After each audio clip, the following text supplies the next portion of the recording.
mempersembahkan RRI Playgo. RRI Playgo adalah aplikasi resmi Radio Republik Indonesia. Dengan satu sentuhan, Anda bisa mengakses Pro 3 Suara Identitas Keindonesiaan, Voice of Indonesia, Channel 5, RRI Radio untuk mengakses jaringan RRI Radio Pro 1, Pro 2, Pro 4. RRI Net, tonton apa yang Anda dengar. RRI Online, RRI 30 Detik, Beyond, RRI Max, Editorial. Semua layanan ini bisa Anda dapatkan hanya dengan satu aplikasi, RRI Playgo. Terima kasih pendengar Anda masih bersama kami Radio Republik Indonesia, Radio Tangga Bencana COVID-19. Dan satu informasi terakhir kami sampaikan untuk Anda, ini terkait dengan juru bicara Satgas Penanganan COVID-19 Wiku Adhisa Smito yang beberapa waktu lalu mengatakan bahwa Nusa Tenggara Timur kini menjadi provinsi dengan kenaikan kasus COVID-19 tertinggi di Indonesia. Apa yang menyebabkan NTT menjadi penyumbang kasus tertinggi, kemudian bagaimana arahan dari Satgas COVID-19?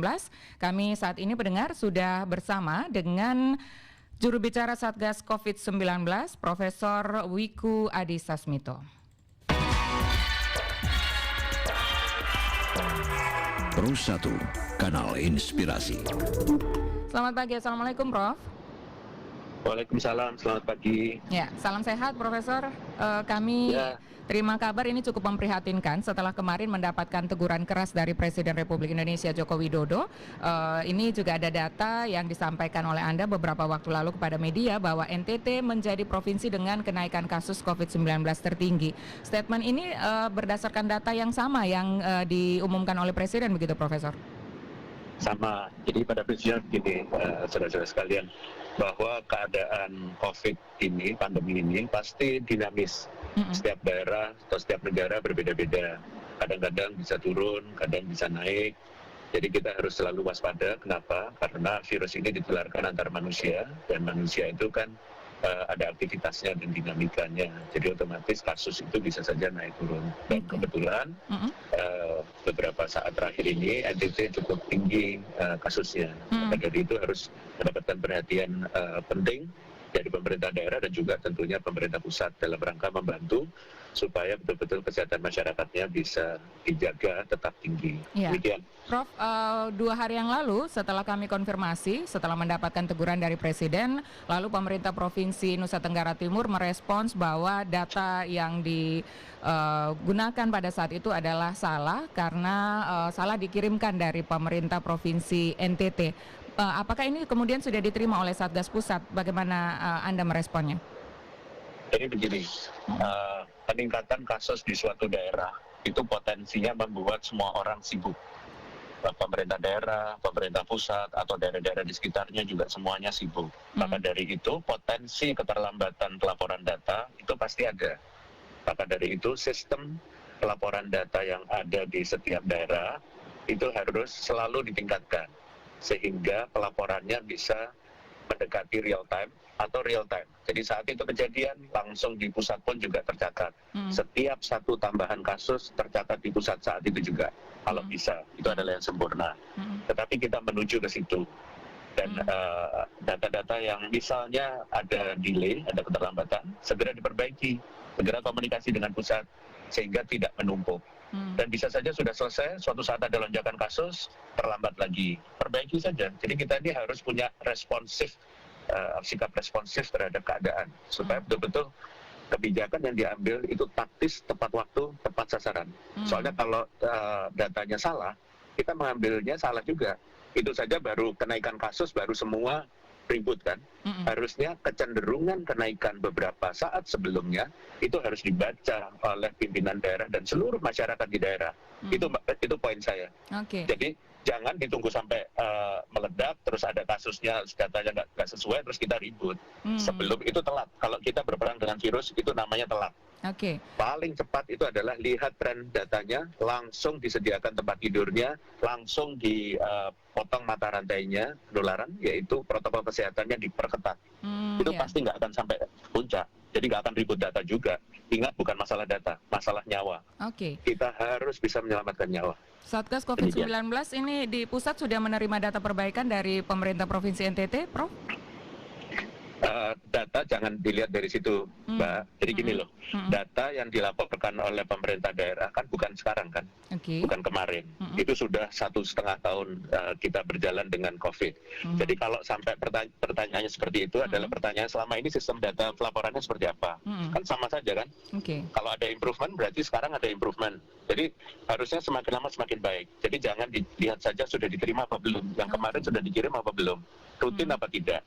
Dan kita tahu setiap kali ada kenaikan kasus, yang seperti tadi saya bilang, bisa saja menjadi delay dalam pelaporan. Perbaiki saja, segera, taktis langsung kasusnya dikendalikan. Buat kebijakan yang tepat untuk menangani kasus itu. Dan bisa kok, semua daerah bisa. Saya yakin NTT juga pasti bisa. Ini yang kemudian Pak Profesor tadi menyampaikan bahwa pemerintah atau kepala daerah harus pintar membaca data, begitu ya? Betul. Ya, sehingga bisa direspons. Maksudnya ini adalah tadi seperti yang tadi ketika data sudah masuk, kemudian langsung direspons dengan bagaimana ketersediaan bor, tempat tidur dan lain-lain begitu. Betul. Jadi lebih awal, bukan pada saat tinggi ya, pada saat puncak ya, bukan. Sebelumnya bahkan. Kalau yang sudah puncak itu sebenarnya sudah telat. Makanya lebih awal. Jadi kalau kasusnya lagi rendah, kemudian ada datanya sudah menunjukkan ada kenaikan, cek di daerah mana itu, di kabupaten kota mana. Langsung minta kepada kepala daerahnya dan masyarakatnya protes dan segera tangani. Kalau sampai naik terus berarti apa yang dilakukan tidak efektif, ya kan gitu. Jadi kenaikan kasus itu biasanya efek dari 1-2 minggu sebelumnya. Jadi kalau melakukan intervensi, efeknya juga 1-2 minggu berikutnya. Makanya baca datanya harus lebih dini. Sehingga setiap kali ada gerakan kenaikan sudah kita lakukan, 1-2 minggu lagi kita memanen hasil.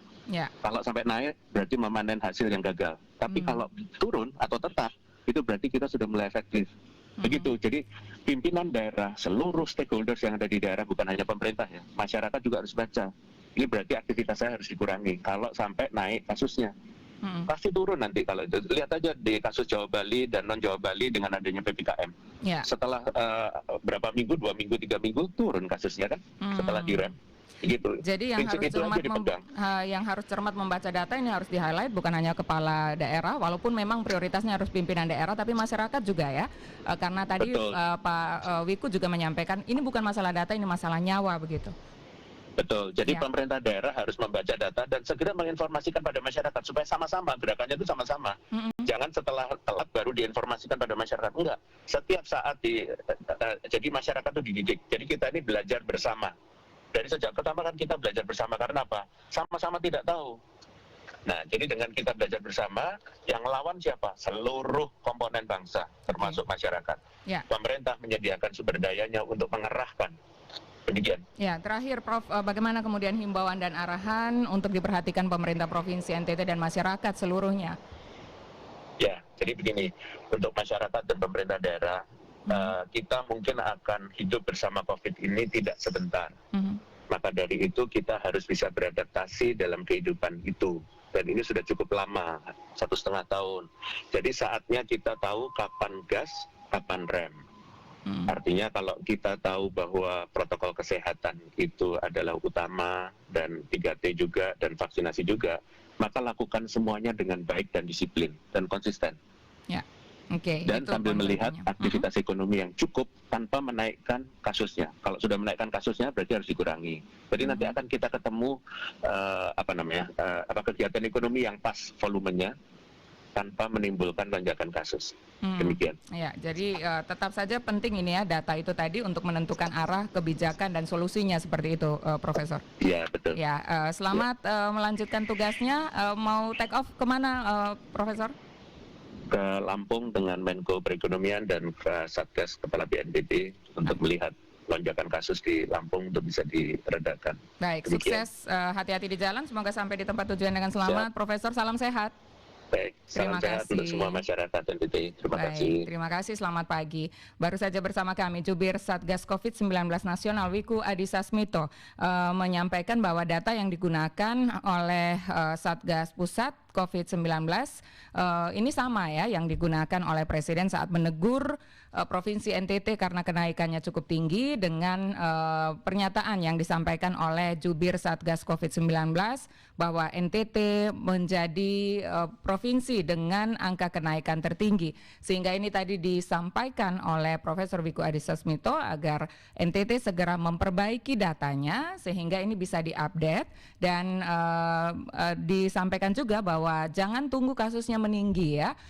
Pemerintah provinsi kemudian masyarakat juga harus cermat membaca data sehingga bisa melakukan antisipasi, tidak hanya menunggu kemudian mencari solusinya untuk memperbaiki kasus kenaikan yang sudah cukup tinggi. Terima kasih pendengar, Anda masih bersama Lintas ND Pagi. Tadi sudah kami hadirkan juga warta berita dari Pro 3 Jaringan Berita Nasional. Nanti pada pukul 9 waktu Indonesia Tengah, Anda akan ikuti selengkapnya dialog interaktif yang akan kami hadirkan hingga menuju pukul 10 waktu Indonesia Tengah.